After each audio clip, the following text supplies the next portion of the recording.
a slightly different angle now. Tom has presented a construct for how things get disseminated and some of the barriers and challenges that have to be overcome in order to get there. Our next speaker, Dave Peterson, co-founded a firm. Dave has been in health tech growth strategy work for decades, but they noticed that there was a discipline or a process or an approach that was being taken by companies that became huge and became dominant in whatever areas that they were focused on. And as the more they studied it, they realized that they could actually build a discipline around creating new categories. And Dave, we met some time ago and his folks at his firm called Play Bigger.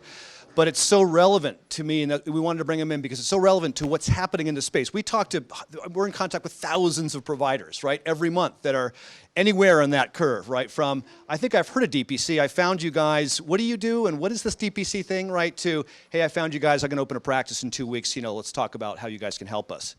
But the reality is that, the nomenclature in our industry is all over the board, right? What is DPC, right? It comes in a million different forms and flavors, right? Direct care, so nomenclature's all over the board, the models are all over the board. And so what Dave's going to touch on is a discipline that he and his firm have developed that's kind of an approach that allows, that if followed, right, or, if applied, can help things that start small hit the mainstream. And having a process and a thought process around how to do that effectively. So it's a slightly different kind of take in terms of an approach versus what in terms of the framework that Tom laid out. But I think it'll be good inspiration for today's discussion. So with that, Dave Peterson of Play Bigger.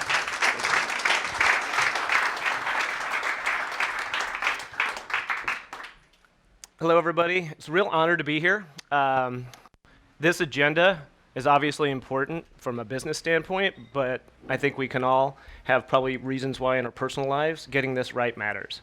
And I hope that in this next 25 minutes, we can spend a little time talking about not just what's going on as far as the journey goes and all the steps we all have to take to make direct care something that we all experience in our day-to-day life, but I hope we can arm you all with some tools to take back with you and participate and actively design this category.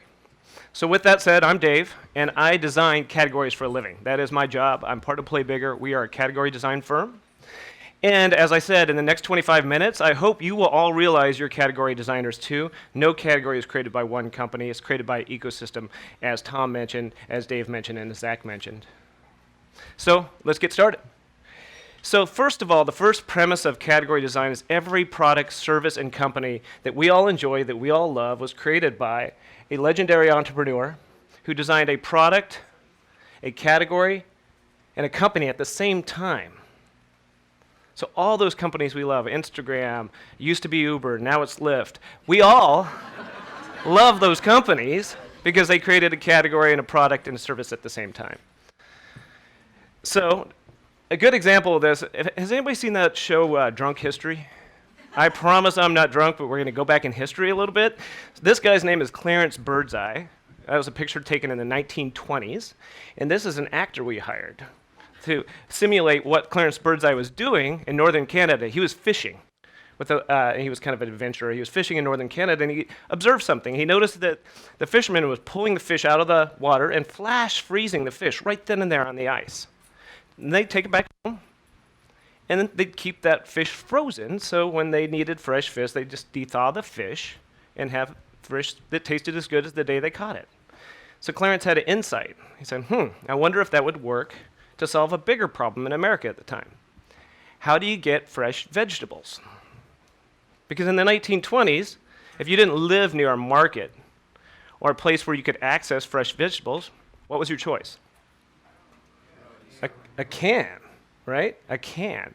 So he was a problem solver. He said, I bet you if I could flash freeze vegetables just like they flash froze those fish, we'd have an opportunity. And so what he did is he figured that out, but guess what? Well, how do you get the frozen vegetables from point A to point B? There were no refrigerator units on the trucks or the trains. So he had to go out into the ecosystem and convince people that there was a necessity to create a frozen containers on trains and trucks. But guess what? When he got to the grocery markets and the supermarkets at the time, they didn't have freezers. That's right. They didn't have a frozen food aisle. It didn't exist. And the reason why the frozen food category exists is because Clarence Birdseye watched some local fishermen flash freeze fish.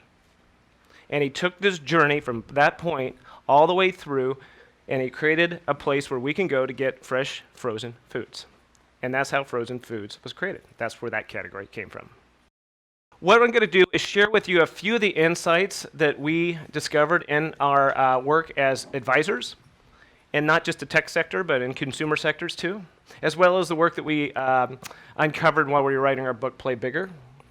And our work is built on a basis of data. We have analyzed every single technology company that was VC backed since 2000 to watch trends and how categories form and how the economics of category design impacts the world. We also spoke with hundreds of CEOs and analyzed some of the great category designers from Apple to Amazon to Salesforce.com to Starbucks. And we watched the patterns and figured out, hey, there's a game plan that other people are playing to build these categories right down to the individual practitioners. So first of all, and it's very important to note, there is no second place. This is a winner-take-all game, and you are all in it. There's only one company that takes 76% of the economics in the category king game. One company, and the ecosystem moves with that company. Anybody here familiar with Salesforce? They have the strongest enterprise ecosystem on the planet. Everybody moves where Salesforce moves. It's a winner-take-all game, so everything that we all do matters. The second insight is categories have a natural life cycle, and it's similar to, it looks a little bit like the Chasm curve, right? Where when the categories form, it's just a notion, it's a genesis of an idea. Sometimes there's just one crazy founder out there like Zach waving his hand saying this world can change, it doesn't have to be as shitty as it is today, right?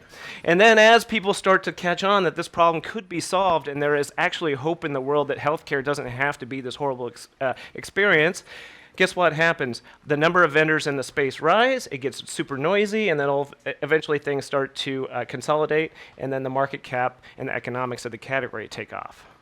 And I don't know where we are, but my guess is we're somewhere right here in this curve. And when that curve starts to rise, guess what? A whole bunch of funding comes in. According to CB Insights, over in 2016, there was over $6 billion poured into this space, and it's probably a conservative estimate. The money is used to build the ecosystem to change this world that we're in. And in addition to funding, a lot of the economics start to follow a similar pattern across this life cycle. Some of our research was recently published in HBR and Harvard Business Review, and it showed basically in 6 to 10 years, all the companies that go public in a 6 to 10 year window are the ones that generate all the economics. And that's actually directly correlated how long it takes a category to form. So number 3, categories are not static, and the long-term value of a category is huge. These things aren't something that come and go. We got to look at the entire long-term play, 10, 15, 20 years from now. And when we talk about the long-term value of a category, one of the best examples we can give, and I attribute this to our friend Mike Maples at Floodgate, if you look at what happened with Microsoft and Apple, if you go all the way back to early 80s, 90s, when Bill Gates was running the show and he was designing this thing, and he invented the category of front office software and desktop productivity. That did not exist until he decided it made sense that PowerPoint, Excel, and Word all work together in a single thing called Microsoft Office. He packaged that and he designed that category and he made it make sense to all of us in this room, and many of us still use those products. And he built this category, and you could see this blue line is the market cap and the economics that went along with it. And anybody guess what happened right here when it flatlined? Yeah, Bill retired. And Ballmer came in and did a good job, but he farmed that system and he farmed that category. Nothing happened after that. It flatlined. They stopped inventing. If you move to the next part of this story, Apple, if you take a look at this, this is when Steve Jobs came back to town, and guess what happened? He created iTunes, he created a new delivery system, he created something called the iPod. We danced, it was an awesome thing. Everybody wanted white earbuds. It didn't make any sense, but you paid hundreds of dollars for these things. And he convinced us that that world is the world that you wanted to live in, and guess what? The economics followed him all through the way through the smartphone and the iPad. And the question would be, is Tim Cook the new Steve Ballmer? Jury's out. So the last thing is, and this is going to be hard for some of you to believe, a guy like me could be talking about how brains work, right? So just bear with me, give me the benefit of the doubt. But categories are a result of how our brains work. Because companies and products really don't live in space. Has anybody visited Netflix?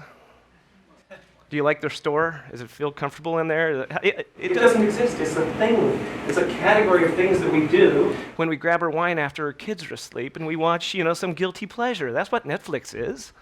It's not a real company. It's a category of something that entertains us, right? And these companies, these containers are obviously called categories. It's different in a company or product. And categories are the way we discover and relate to companies and products. We don't. One of the stories my partner Al likes to tell is, a lot of times people come and visit from all over the world to San Francisco and say, hey, I'm going to head up to Tahoe and go ski. Try not to kill myself. And they ask, what do we need? How do we get up there? And the answer is, what? An SUV, which is a category. We didn't say you need a Range Rover or a Land Rover or a Jeep. SUV. And then they would go search and find an SUV. Our brains sort of sort through this world using this mechanism called category. And back to the grocery store, this is the ultimate example of category design. There's no way any one of us could navigate through a grocery store if it wasn't organized by categories. There's hundreds of thousands of products in these stores, and for some reason, the organic food section, if you walk there, you could buy a loaf of bread for $7. But if you walk over to the other bread section, it costs $2, and it's okay. So categories help frame the value of things too. So the other factor to consider, and this is something that's going to impact all of us. This is a crazy, methed up world we live in. It is noisy. It's full of Trump. It's full of Facebook feeds. It's full of fake news. There's all kinds of stuff going on in our lives. It's really hard to focus on your day job, let alone try to convince somebody there's a new world and a new way to experience healthcare. And so what happens is all this noise is going to filter through people's brains, and depending on what we tell them and what direct care means, they're going to be sorting all that through all this noise machine, and it's going to hit all these cognitive biases, start to categorize what direct care means to them and which compartment in their head does it fit in, right? And so what happens is when we're overwhelmed, things start to go primal, right? You start to think, okay, this thing looks and talks and walks just like something I recognize, so I'm going to use these biases to make it make sense to me. More on instinct versus just exactly how good the feature list is for any particular product or how good the ratings and reviews are for any particular doctor. It's instinctual. And what category designers know, and this is going to sound kind of awful, is that there's these biases, and if you understand how people think and how to create containers in their head, you can use those to help people understand there is a new world. And in this case, we're doing good in the world, and we're letting people know that crappy healthcare is not your only alternative. We're going to anchor a new agenda in your mindset, and we're going to show you the world's moving there, so it's a safe place to go. We talked about the Chasm group. You have to get over the chasm. There's techniques that category designers use to get people, herds of people, over the chasm and over the bell curve. And we're all going to have to know those techniques because we can't just assume the best product, the best service, the best doctor is going to win in this world. So these shortcuts are important, very, very important. And if you do not understand the complexity of this space, this is a roll-up of 760 health tech companies that were funded in the last few years. It's a hot, steaming mess. How could a consumer or a doctor or anybody figure out how to build your business in a world like this? And guess what all these circles and, rectangles and squares are? They're categories. And not all categories are treated equally. And everybody's in a fight to be in the highest quality, highest value category. This is a MMA ring of and a battle that's happening right now. Health tech didn't even exist a few years ago.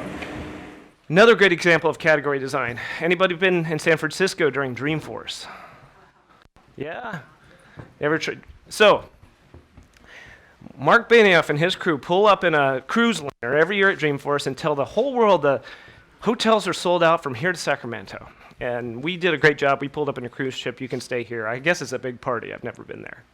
And I still don't necessarily believe the hotels are sold out. He gets a lot of publicity telling everybody there's so many people, 150,000 people in San Francisco, that we had to get a cruise ship.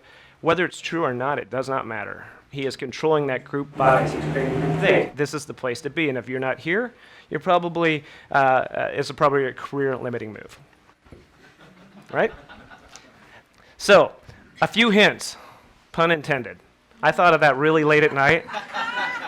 It was really good. I thought Paul would be happy with me, Paul Lacey, wherever he is. Maybe Zach, too. Do you like that, Zach? I thought you would, too. I came up with that.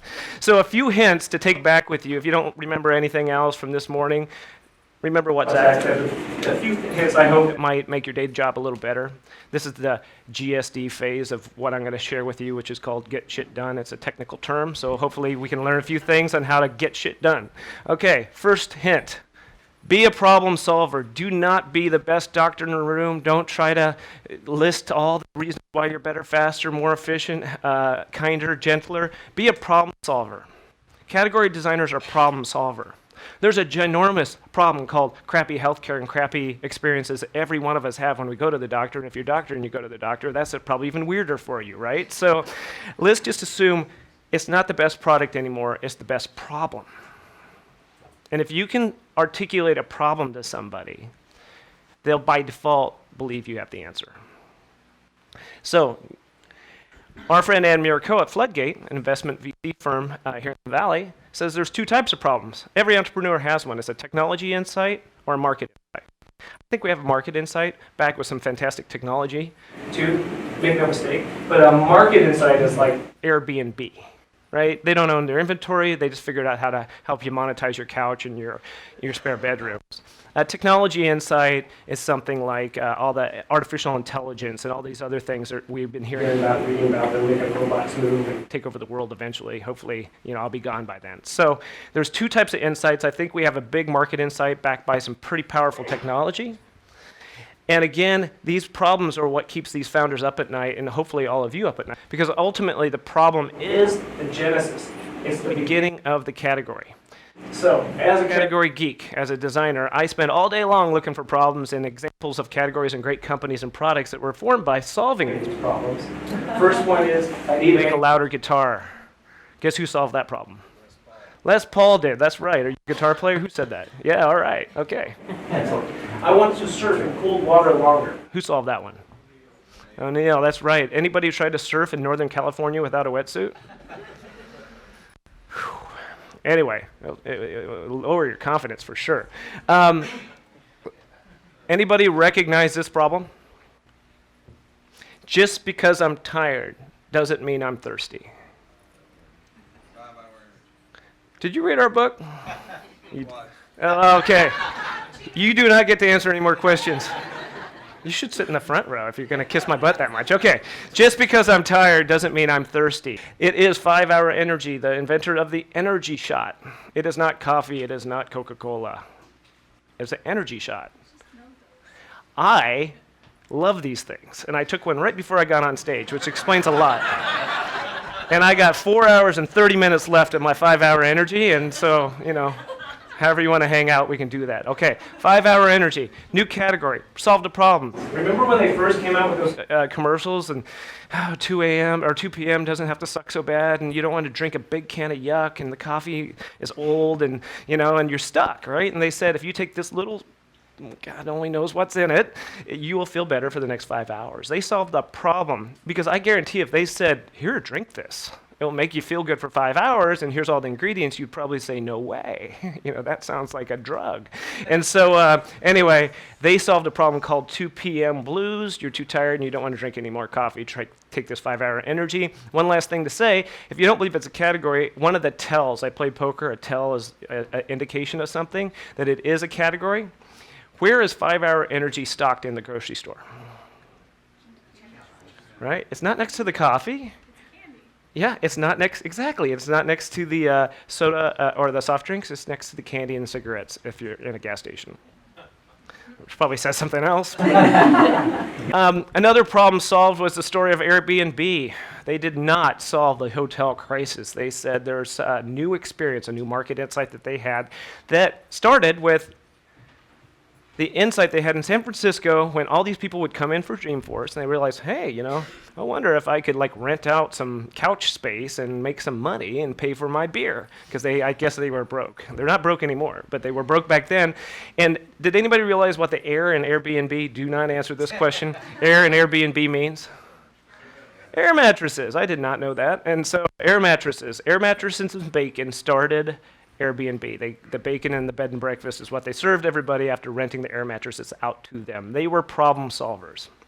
They solved a problem we didn't even know we had, which is the kind of problem we're trying to solve.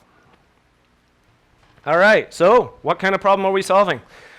We know healthcare is a giant mess, right? And there's nobody in the world that even actually would disagree with you. But at the end of the day, we have to pick a problem in this giant hot mess called healthcare. And I don't know if it's saving the world from shitty healthcare. There's some version in there, some space in the world that we can claim is ours. We're going to solve that problem so people can have a better experience with drug care providers. All right, language matters. Language matters a lot. When you're trying to convince somebody there's an old thing that you don't have to live with anymore, and there's a new thing that you've never even heard of, but believe me, it's going to change your entire life and your experience. Let me give you an example. So, category designers, by nature, use language to control the cognitive biases and condition people to believe there's a new and different thing that's going to solve your problem in a new and different way. They use the language very specifically. These guys, Starbucks, use language in a brilliant way. And I'm so pissed off of them right now because every day when I pick up my daughter, we have to go to Starbucks to pick up one of these unicorn frappuccinos. Now, you would think as a good dad I would know this is just full of sugar and I shouldn't do that, but I do. I take her to Starbucks. You can judge me, that's okay. Their marketing works really well. Their positioning, they create a new category. But in all seriousness, Starbucks made it okay for you to spend $5.50 for a triple grande latte, where before coffee was something that you spilled in your lap at McDonald's. Language matters. You don't want to be a sea panda.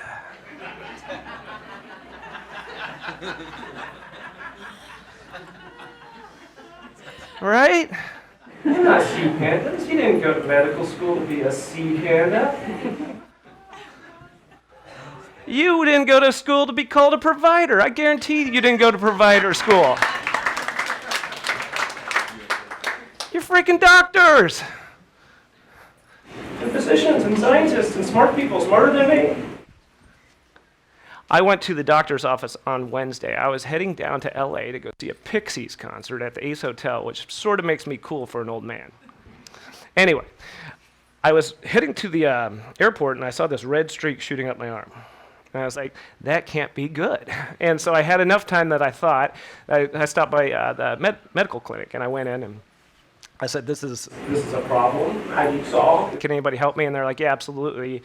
Looks like you have like a staph infection or something. And so I'm sitting there waiting for my doctor, who I thought was a doctor, to come and visit, and got my blood pressure taken, all that good stuff. And all of a sudden, I remember she walked in the room. Her name was Sarah. And she says, hi, I'm Sarah, your provider. And I'm kind of looking behind her, and she looks uncomfortable the way I'm looking at her. Like, are you my doctor? She's like, yeah, I'm your provider. I said, I'm not here to see a provider. You see this? I need to stop this. Well, are you a doctor? And she's like, yes, I'm a doctor. And we started laughing. I said, why do you say that word? And then she said something about the insurance companies make me say it. And I was like, oh, those guys are bad anyway. So that's a whole different topic. Anyway, I got my antibiotics, which I feel good about. I forgot to take mine, and I promise I will take the whole prescription. I won't be one of those people who don't finish their antibiotics, right? I'll do the whole thing, I promise. But doctors are who you are. You're not a provider. By the way, they're patients. I didn't even, are they patients or are they people? They're people. They have names called Fred and Wilma and Barney. They're people. They're not patients, okay? We can treat them like people, and they'll treat us like doctors. I never heard of a panel until I came into health tech. What's a panel? I think it's families and people who matter in groups, and doctors have the reputation to take care of a whole series of family. I don't think people I don't take my daughter to the panel, take her to the doctor's office, right? So we get to change some language, right? Not panels. Claim. I hate this. Look at this. Claim, state or assert that something is the case, typically without providing evidence or proof. No, I have proof. I don't have to submit a claim I'm going to die if this staph infection hits my heart. Help me is the word, and you're going to help people, right? It's this language. The people who control this language are freaking insurance companies, and it's complete BS, right? It's complete BS. We get to change the language. We get to create the cafe lattes. It's us. And there's a whole bunch of people that don't want to change the language. By the way, an API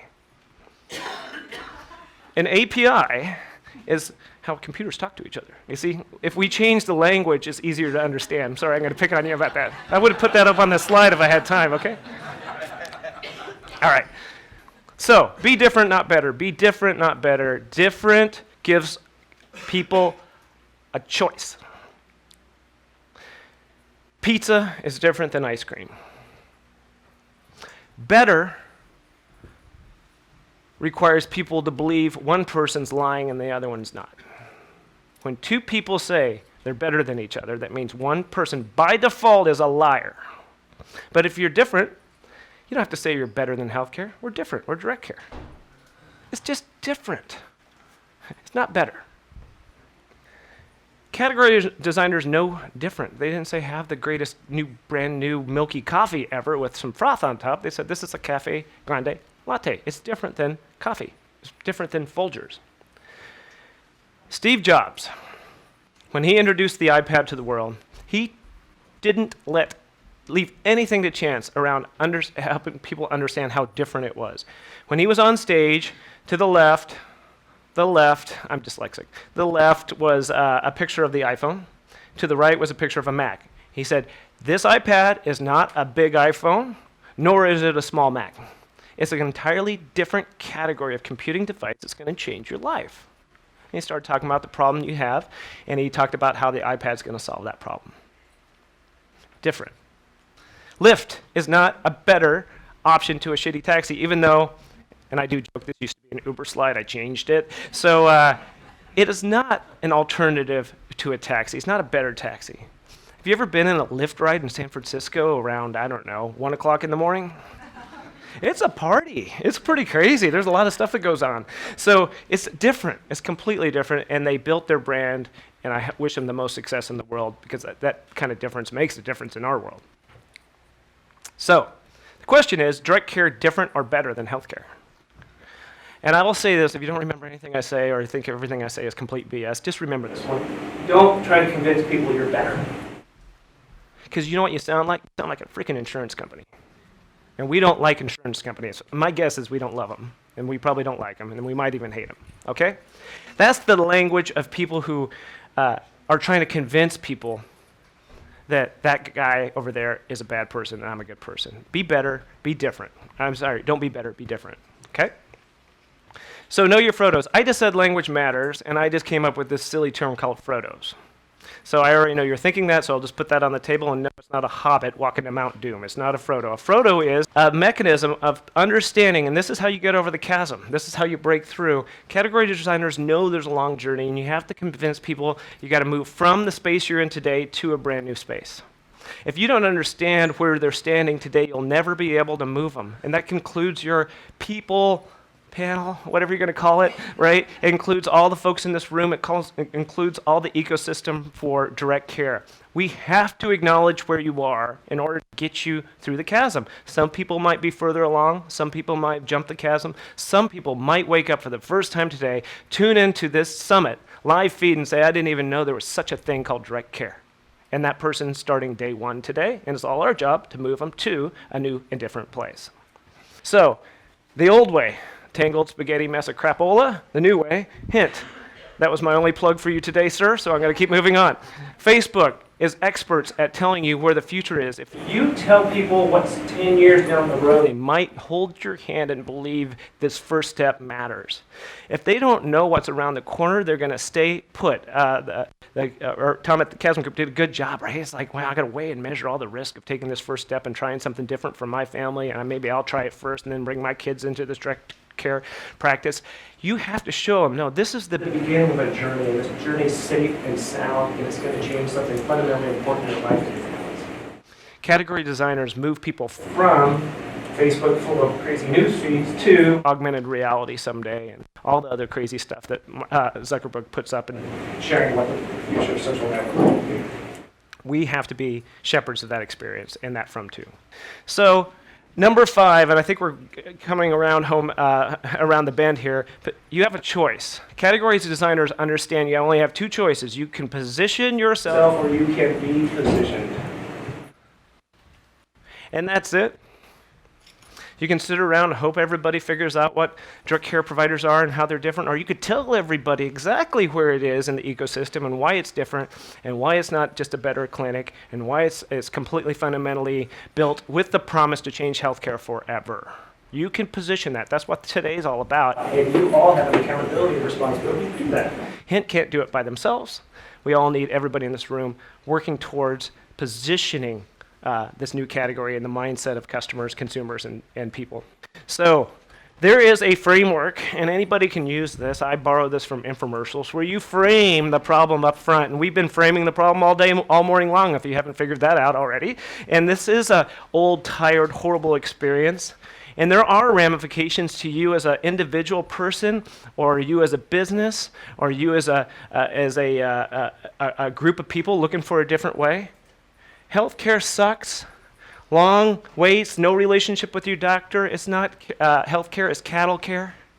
We can create names for the problem. There's huge ramifications. Huge. Lack of trust, lack of relationships, no history on who you are as a person.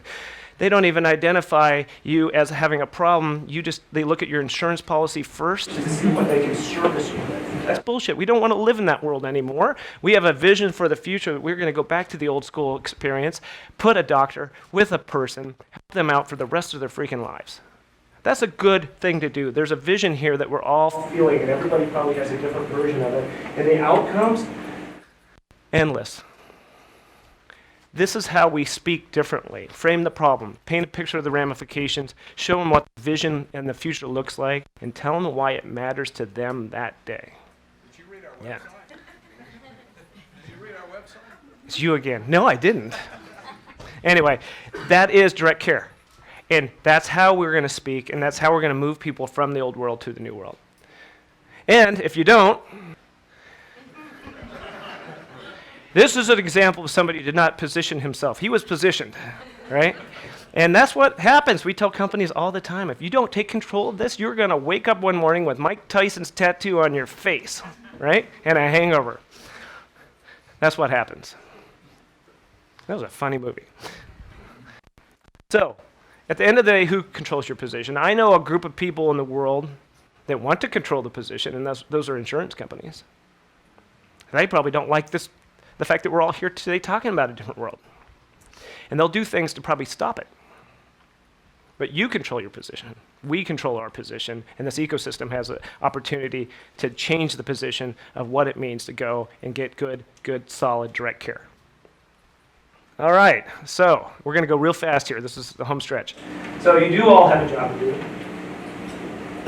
And I swear, and you all know this, it's not to be the best paper pushers in the world. We don't want to optimize administration. That's not the job.